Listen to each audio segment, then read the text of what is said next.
Maka saya kenapa mengambil satu kesimpulan bahwa saya UMR harus saya naikkan, saya korban dari situ. Saya di PHK di 2009.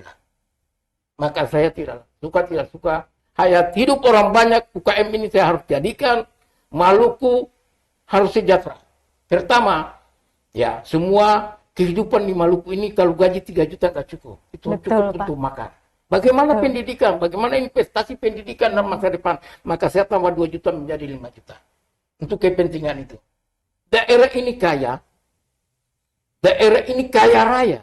Naik kalau ada kemiskinan dan ada pengangguran. Itu naik. Daerah ini kota jasa. Kota jasa ini harus dibangun oleh 11 kabupaten kota atau 10 kabupaten kota yang lain untuk membangun kota Ambon. Kota Ambon slogan manisnya. Jadi Ambon. Download Tribun X sekarang. Menghadirkan lokal menjadi Indonesia.